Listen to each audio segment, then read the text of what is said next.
Renacimiento y Reforma, época de grandes cambios. Durante los siglos XV y XVI se produjeron adelantos en los aspectos científico, técnico, económico y cultural que permitieron romper una serie de prejuicios, creencias y supersticiones, con lo cual se fue difundiendo una nueva visión del mundo. El año 1453 se señala como el fin de la Edad Media y el comienzo de la Edad Moderna. Ese año se produjo la caída de Constantinopla, actual Estambul, capital del Imperio Romano de Oriente, ante el ejército del emperador de los turco-otomanos, Mohamed II, provocándose el desplazamiento de los sabios que habían permanecido en Constantinopla hacia las ciudades europeas, llevando consigo todos sus conocimientos. La toma de posesión de un punto geográfico y comercial de tanta importancia por parte de los turcos impulsó a los estados europeos a buscar nuevas rutas para mantener el comercio con Oriente. Descubrimientos geográficos. Durante gran parte de la Edad Media, los conocimientos geográficos de los europeos se limitaron a su propio continente y a las zonas que rodeaban el mar Mediterráneo. Recién con las cruzadas se estableció un contacto con Oriente.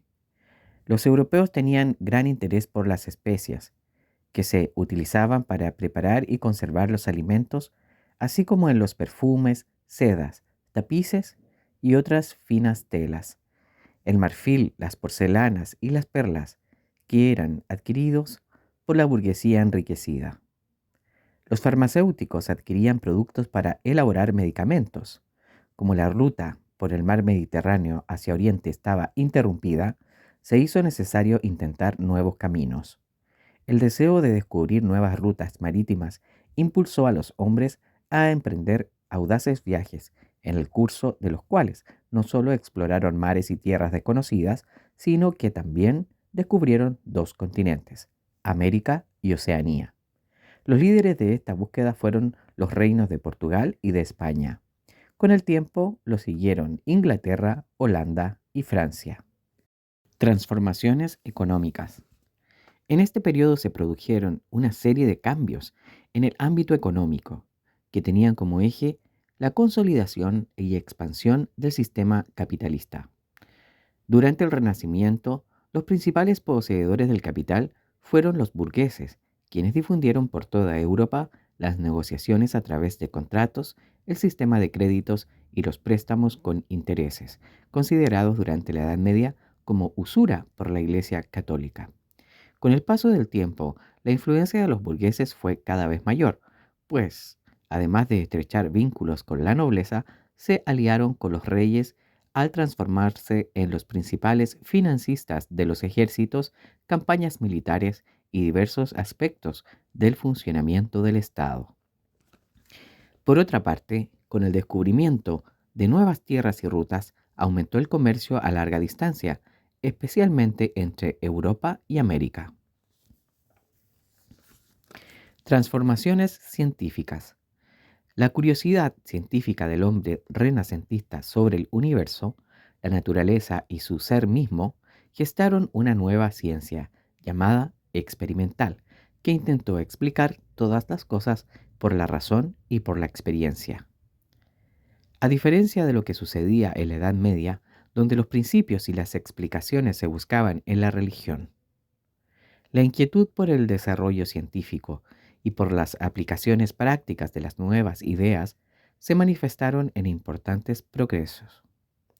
En el campo de la astronomía y de la ciencia en general, la personalidad más sobresaliente del periodo fue el polaco Nicolás Copérnico, quien frente a la concepción geocéntrica, que sostenía que la Tierra estaba fija y que los otros astros giraban alrededor de ella, planteó la revolucionaria teoría heliocéntrica, que solo pudo ser comprobada científicamente un siglo más tarde, según la cual la Tierra y los otros planetas giran alrededor del Sol.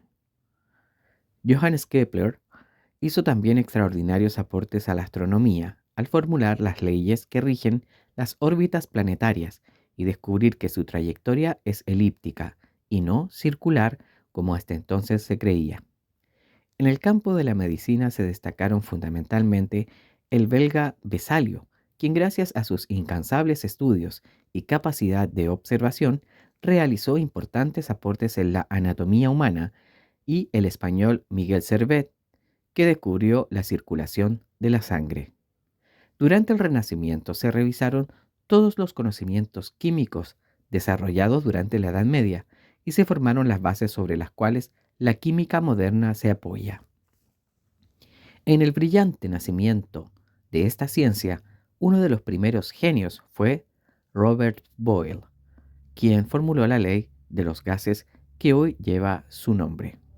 Boyle fue el primero en establecer el criterio moderno por el cual se define un elemento, es decir, una sustancia básica que puede combinarse con otros elementos para formar compuestos y que no puede descomponerse en una sustancia más simple. Uno de los cambios que introdujo la vida en las ciudades fue el uso del reloj.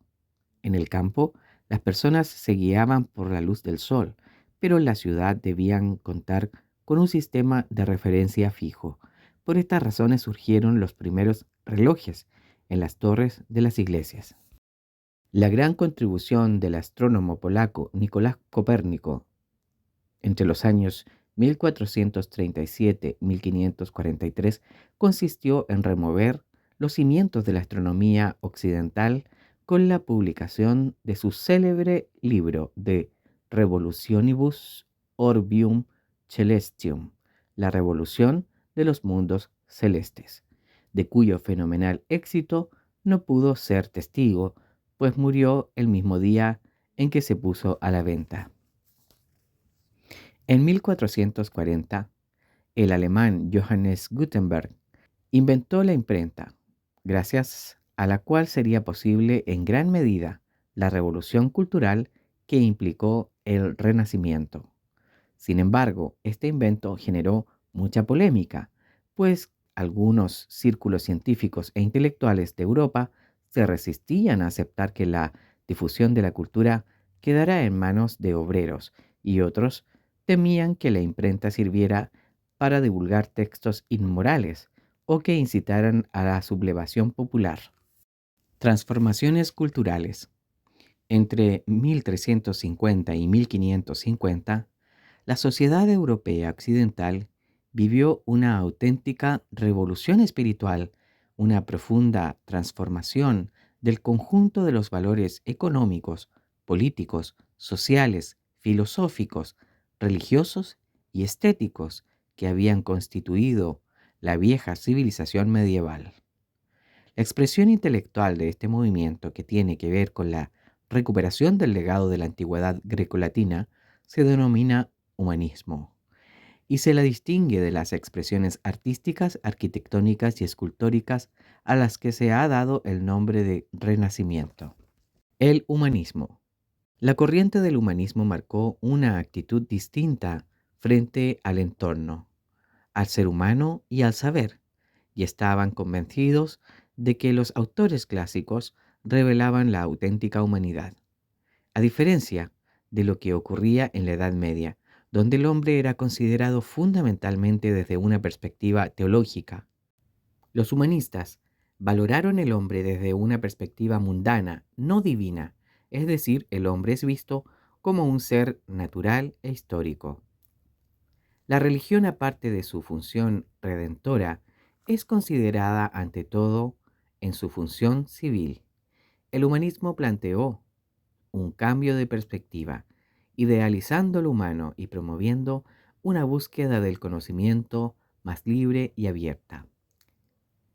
El italiano Francisco Petrarca, un poeta estudioso de los clásicos, ha sido calificado como el padre del humanismo, pero más conocido de los humanistas es Erasmo de Róterdam. Este último escribió Elogio de la locura, libro dedicado a su amigo Tomás Moro, un humanista inglés. En este libro, Erasmo critica las costumbres de la época, las supersticiones, los prejuicios, la ignorancia, y el fanatismo en todas sus formas. Los humanistas dejaron de basar sus enseñanzas en la teología, como se acostumbraba a hacer en la Edad Media, sino en la lectura de los clásicos griegos y romanos. A esta corriente educacional la llamaron letras humanas o humanidades, la cual pretendía la formación de un ser culto e integral. Pasó a ser fundamental en la educación la enseñanza del latín y el griego, la observación de la naturaleza y el desarrollo del espíritu de análisis y de crítica. El Renacimiento. El arte renacentista se caracteriza por ser una exaltación del mundo y del hombre, desarrollando una actitud antropocéntrica semejante a la de la Grecia clásica, donde el hombre es el centro y la medida de todas las cosas. La pintura renacentista abandonó la rigidez de los estilos anteriores y aplicó realismo, naturalismo, movimientos, perfección y perspectiva. En las técnicas destaca la pintura al óleo sobre lienzo y los frescos, que eran pinturas sobre cal fresca.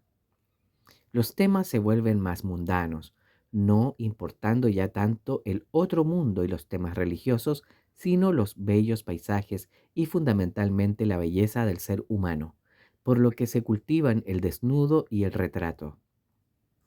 La escultura renacentista, al igual que todas las otras manifestaciones artísticas, se ve fuertemente influida por el arte griego y romano de la época antigua, del cual se sintieron herederos y continuadores.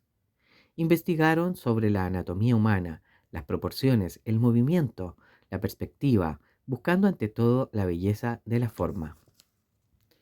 La cuna de los grandes escultores del periodo fue Florencia, Firenze, llamada en ese tiempo la Atenas del siglo XV. Aquí destacaron Donatello con obras como David y San Jorge. Verrocchio, cuya obra más recordada es la estatua ecuestre de Colleone.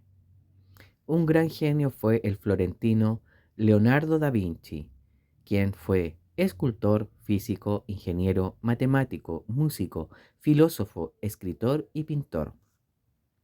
Dejó numerosos manuscritos con sus investigaciones, todos ellos ilustrados con sus dibujos. Leonardo fue el modelo del hombre renacentista, pues su curiosidad lo llevó a abarcar prácticamente todas las facetas del conocimiento humano. Sin embargo, su fama está centrada fundamentalmente en la genialidad de su pintura, en la que revela una gran perfección técnica y una admirable penetración psicológica. Otro gran artista que produjeron las ciudades italianas fue Michelangelo, Miguel Ángel Buonarroti, cuyas pinturas y esculturas poseen una admirable perfección técnica, una gran expresividad y belleza. Algunas de sus más famosas obras son La Pietà, Moisés, David y los retratos de los Médicis, así como los frescos de la Capilla Sixtina. Uno de los factores que influyó en la difusión de los nuevos conceptos del humanismo fue la invención de la imprenta, que comenzó a ser utilizada por Johannes Gutenberg en 1445. De esta manera se facilitó el acceso a los libros, ahora más baratos y abundantes.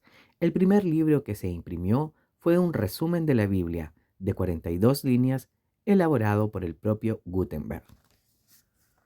Leonardo da Vinci es el modelo de hombre renacentista, capaz de destacarse en las artes, las letras y las ciencias.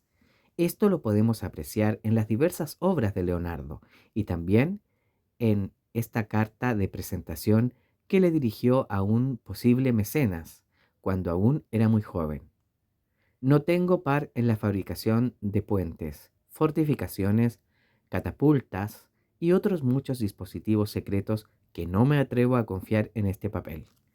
Mis pinturas y esculturas pueden compararse ventajosamente a las de cualquier artista. Soy maestro en contar acertijos y atar nudos, y hago pasteles que no tienen igual. La reforma religiosa. Durante el siglo XVI se produjo un fenómeno histórico llamado reforma, que en realidad fue mucho más que un proceso reformista o de leves cambios, ya que implicó una profunda crisis religiosa en el mundo cristiano, unido en Occidente en torno a la Iglesia Católica. De esta forma se quebró la antigua unidad religiosa que había existido durante siglos, y los cristianos se dividieron entre católicos y protestantes, aquellos últimos en luteranos, calvinistas y anglicanos. Antecedentes de la Reforma. A. Conductas inapropiadas del clero.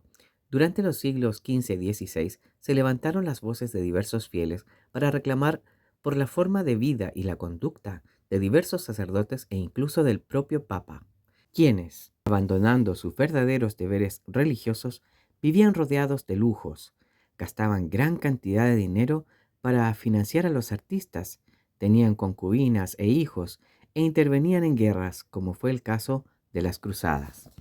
B. Prédica de doctrinas consideradas heréticas por la Iglesia Católica. Durante este periodo surgieron varios individuos que comenzaron a criticar la supremacía papal y a plantear ideas contrarias a la doctrina tradicional de la Iglesia Católica. Un ejemplo de lo anterior fue Juan Hus, quien por no retractarse de sus ideas fue enjuiciado por la Iglesia y condenado por hereje a morir en la hoguera. No obstante los severos castigos que recibían los herejes, sus ideas se fueron difundiendo por diversos lugares de Europa. C. Crecientes rivalidades entre el papado y los monarcas. Debido a que durante los siglos XV y XVI comienza a fortalecerse nuevamente el poder de los reyes en Occidente, se pone de manifiesto una lucha de poder político y económico entre las autoridades religiosas y civiles que deseaban adueñarse de los bienes eclesiásticos y convertirse en jefes de la Iglesia dentro de sus respectivos reinos. D. Venta de beneficios religiosos.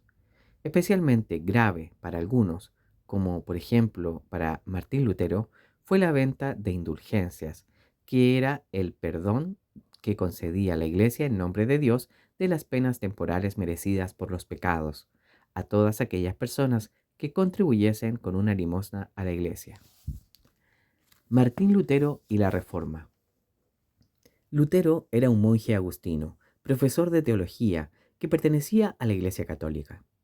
Con el paso del tiempo comenzó a plantear la necesidad de cambios al interior de la Iglesia. Sin embargo, sus posturas fueron cada vez más radicales, llegando a distanciarse de las creencias y de la propia doctrina católica. El proceso de quiebre de la cristiandad.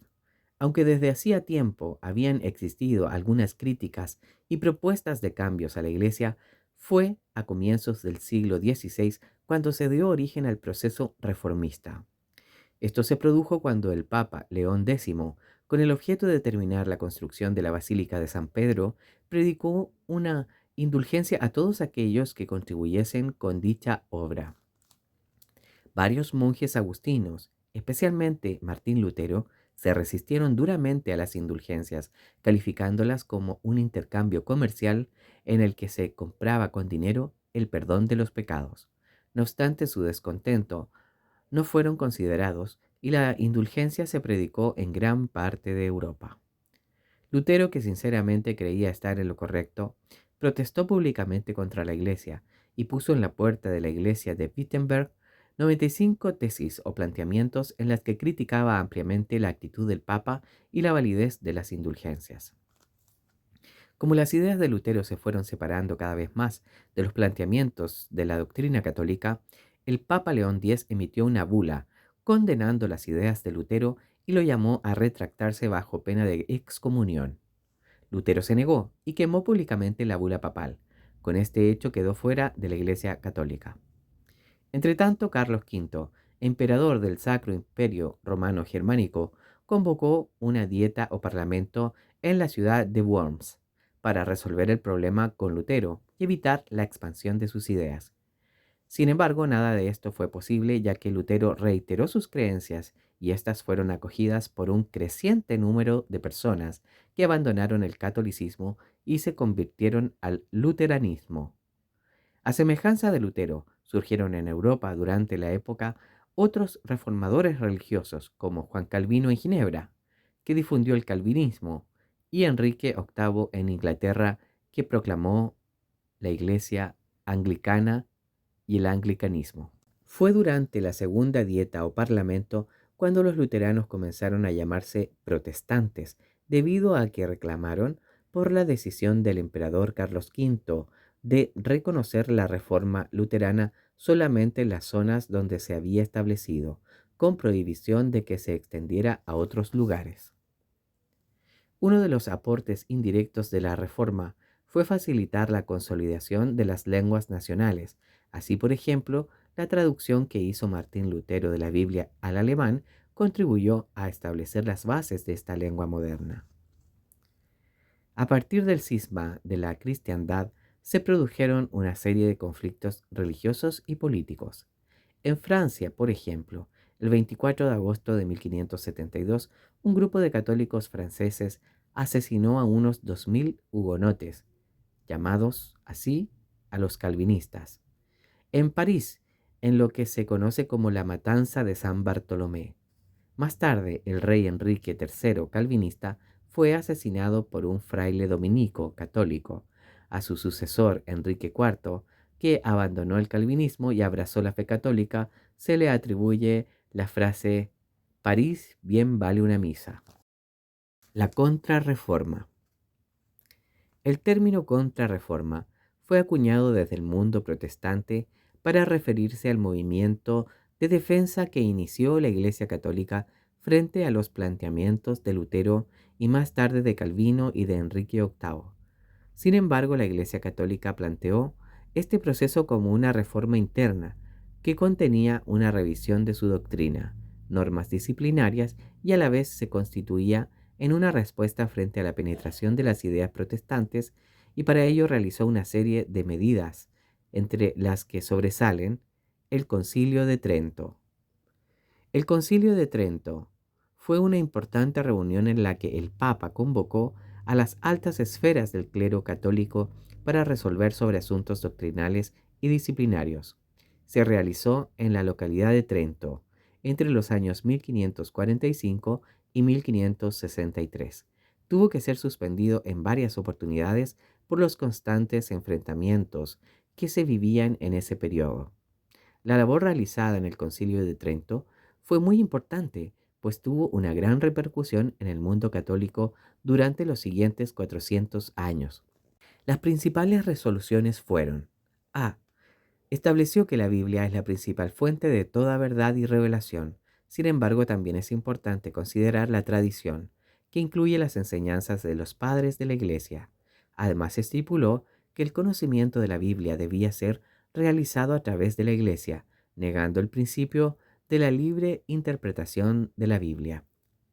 También estableció como único texto bíblico permitido y auténtico la Vulgata Latina, que era la traducción que había hecho San Jerónimo. B. Proclamó la existencia de 7 sacramentos: bautismo, comunión, confesión, confirmación, orden sacerdotal o religiosa y extrema unción. Además, se instituyó la indisolubilidad del matrimonio. C. Proclamó que la salvación se logra tanto por la fe como por las buenas obras que se realicen durante la vida terrena. También legitimó las indulgencias como una práctica beneficiosa para los creyentes. D. Consagró la obediencia al Papa como uno de los pilares fundamentales de la religión y creó los seminarios para lograr una mejor sección y preparación del clero. E. Ratificó la creencia en la Virgen María, los santos y el purgatorio, a la vez que confirmó el celibato eclesiástico. La Compañía de Jesús, fundada por San Ignacio de Loyola, fue, junto al Concilio de Trento, el mayor instrumento de propagación del catolicismo y de defensa del papado. Íñigo de Recalde, conocido más tarde como San Ignacio de Loyola, nació en España en la localidad de Loyola en 1491. Su familia era de origen noble y lo encaminó hacia la carrera militar, a la que ingresó cuando era muy joven. Una de las campañas en las que participó contra los franceses fue herido y durante su convalecencia comenzó a leer una serie de libros religiosos que despertaron en él una fuerte vocación al servicio de Dios. Más tarde realizó estudios teológicos en España y Francia, viajó a Tierra Santa y escribió sus ejercicios espirituales, en los que considera y reconoce la capacidad de decisión de cada persona y aconseja la práctica del examen de conciencia para buscar el conocimiento de sí mismos. Convencido de su vocación y luego de haberse preparado para ella, fundó en París la Compañía de Jesús, que fue aprobada por el Papa en 1540. La nueva orden religiosa tuvo una estructura interna similar a la de un ejército, en la que todos sus integrantes se consideraban soldados de Cristo, dispuestos a defender la fe y propagarla por todo el mundo. Así los jesuitas se trasladaron rápidamente a diversos lugares de Europa, América y otros continentes, consagrándose fervientemente a la oración, a la evangelización y a la enseñanza. Durante el siglo XVI, la unidad del mundo cristiano occidental entró en una profunda crisis que condujo finalmente al gran cisma o quiebre religioso del que surgiría el protestantismo. A partir de ese periodo se inició una época de gran intolerancia. Sin embargo, con el paso del tiempo se ha ido gestando en todas partes del mundo el respeto a todas las personas, independiente de su credo religioso.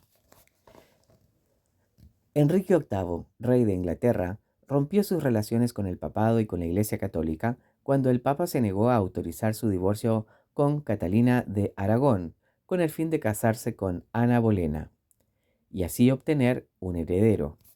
Los obispos ingleses autorizaron el divorcio y Enrique VIII fue excomulgado, lo que lo llevó a fundar la Iglesia Anglicana y declararse único jefe de esta iglesia en Inglaterra. Durante la época del cisma religioso se intentó erradicar del todo cualquier costumbre que fuera considerada herética por las autoridades religiosas. Fue un periodo en el que el saber ancestral de mujeres relacionado con remedios, hierbas y ciclos menstruales o naturales fue perseguido considerándose brujería. Miles de mujeres fueron quemadas en Europa bajo esta acusación. Muchos hombres de ciencia fueron también perseguidos con el afán de depurar y realizar una limpieza religiosa. Por ejemplo, Miguel de Servet, 1511-1553, el descubridor de la circulación de la sangre, fue condenado a muerte por desafiar con este descubrimiento algunos dogmas de la doctrina religiosa.